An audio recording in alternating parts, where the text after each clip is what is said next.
Younghoe, Younghoe, Younghoe. You learned a tough lesson about the NFL today. Welcome to That's Good Broncos. I'm Brandon Perna, and are we all having deja fucking vu right now? Some things never change. First thing, the Chargers, no matter how much it looks like they're going to win a football game, they find a way to lose.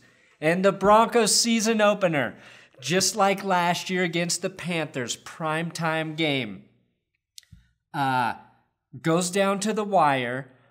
Broncos rushing game looks much improved, and they win on a missed field goal. The Broncos win this nail-biting game 24-21 in dramatic fashion. Vance Joseph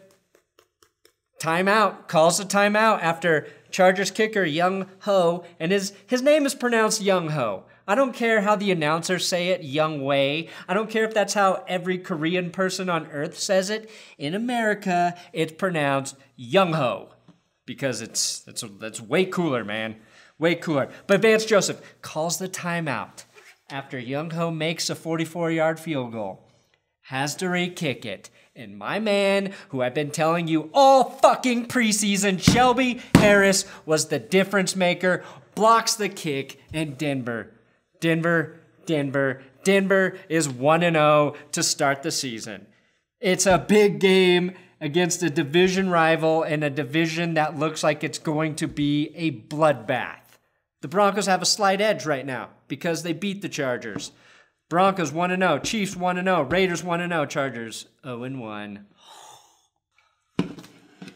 Sorry, I forgot to do this to start. Oh, okay. Thank you guys. Thank you for all the intros you sent in from the stadium. I'm Derek Carr, quarterback of the Oakland Raiders, and that's good, Broncos. I'm Brandon Perna, and welcome to That's Good Broncos! G'day Broncos country, welcome to That's Good Broncos. That's Good Broncos! That's Good Broncos! That's Good Broncos! That's Good Broncos! Younghoe in the house, so necessary. Jay-Z, That's Good Broncos.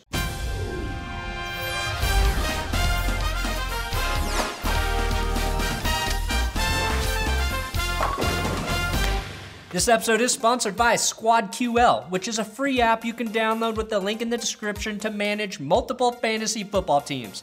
I use it so I don't lose my mind trying to set lineups in all my leagues on different sites like ESPN, Yahoo, CBS. You can do it all in one place with this app, but my favorite thing is the optimized lineup button. You click it, it sets the best lineup for you. Had I listened to the app last week, I would have kept Kareem Hunt in the lineup, but instead I was like, oh, let's just kind of see what kind of carries he gets. Don't do it.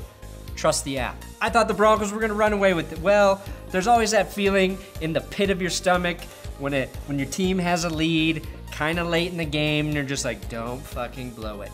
Don't give it up. And it happened. The Chargers got an interception that was bullshit because Benny Fowler was molested at the line of scrimmage. Should have been a pass interference call. They had no problem calling those on Bradley Roby for barely touching flopping San Diego receivers. Anyway, the ball bounces off of like two guys' feet. San Diego gets the pick. They score a touchdown. But this is the great thing about sports because the momentum changes are real. And that's what made this a great game. I would have rather walked away going, dang, the Broncos look good. Instead, we get to walk away going, damn, that was a hell of a football game that everyone in America could enjoy. But I don't give a shit about what everybody gets to enjoy because now you have some concerns about the team closing out games. Always be closing. I know you are, because it's fuck or walk. You close or you hit the bricks. That one interception led to a fumble by Jamaal Charles, which we've seen in Denver, which brought us great joy before.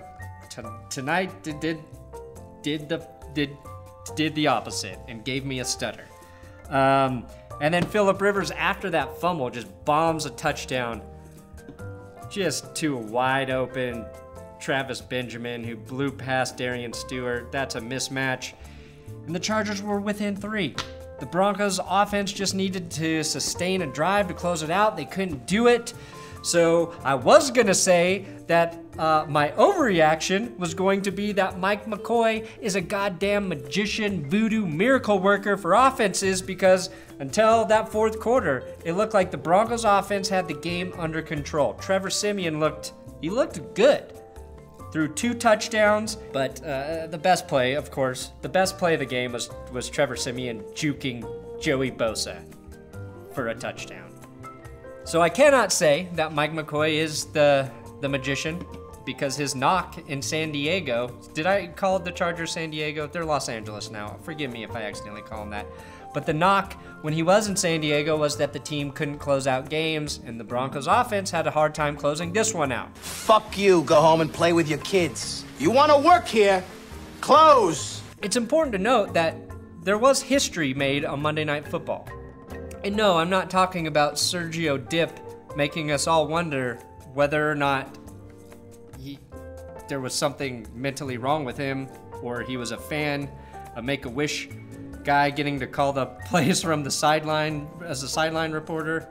No, Sergio Dip is just terrible at his job. It's a pleasure to be with you guys here on the field from up close, just watching Coach Vance Joseph from here. You watch him now on the screen. This diversity in his background is helping him a lot tonight. Quarterback at Colorado, defensive back in the NFL, and here he is, having the time of his life. The history I'm talking about is Beth Mowins making the call from the booth. She was the first woman to do play-by-play since Tony Romo did it yesterday. That's a burn. That's for all you Cowboy haters. Although I did think Tony Romo did a great job in the booth. C.J. Anderson, I thought, looked really good. He had 70 yards by halftime. I'm not sure what his second half stats were. Not as good as the first. The Broncos running game kind of fizzled in the second half when they really needed it the most. The surprise player of the game for me was Adam Gotsis, who had a few nice run stops, including tripping Melvin Gordon up in the backfield. I think in a 3rd and short situation. Garett Bolles looked good early, but then as the game progressed, I thought him and Menelik Watson each struggled greatly at the tackle positions. They could not handle Joey Bosa and Melvin Ingram. I mean, Ingram was all over the place. I was surprised they didn't try to get some more help in there to chip Ingram.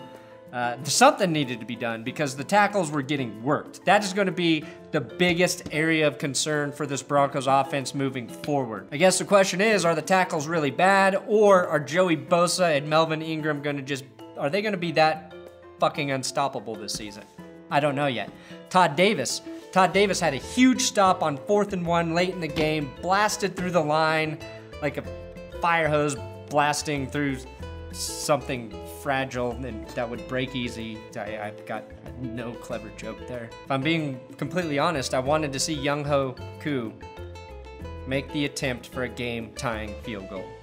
We were at the point where it was so close to happening, and I wanted to see him in that situation. I got my wish. And Shelby Harris saved all of our asses. Now, the biggest story, of course, from this game was that Dean from The Bachelorette was at the Broncos game tonight. I know because my wife has it bad for him and was watching his Insta stories during the game. I thought he was a solid guy in The Bachelorette, but seemed kind of like a douche on Paradise Island. Clearly leading that Russian girl on the whole time, but he is a Broncos fan. His Insta story was solid. Got a Von Miller jersey picture in there. A close-up of Emmanuel Sanders and a SeatGeek sponsorship? What the hell, SeatGeek? I thought I was the only one. Dean, how much are they paying you? Hit me up on Twitter and let me know what kind of cash they're throwing your way. Maybe you can use some of that SeatGeek money to purchase pants that actually fit your legs, Dean. This episode is sponsored by SeatGeek. You can Download the SeatGeek app with the link in the description. Use my promo code ThatsGood and you're gonna get $20 off your order. Don't use Dean's stupid promo code. Use my promo code for your $20 discount and you can get Broncos tickets, NFL tickets, concert tickets, whatever kind of tickets you want on the app. And they're gonna rank all their ticket prices so you know whether or not Phillip Rivers is gonna almost win a game but then lose it again. It's a really intuitive app. That's good, SeatGeek. Hell of a way to start the season for the Broncos. I will have the full game review as normal up tomorrow evening. I have some stuff to do, so it might be super late. Big Dick Player video will also be up tomorrow. There's gonna be a lot to break down. Important thing is the Broncos got the win. The Broncos beat the Chargers. They should have beat them hard, but it was a little close. Thanks for watching another episode of That's Good Broncos. Subscribe here for more shitty post-game recaps. Yeah, I'm a little buzzed. I'm sorry. Sometimes that happens. Sometimes I drink because I need confidence about who I am.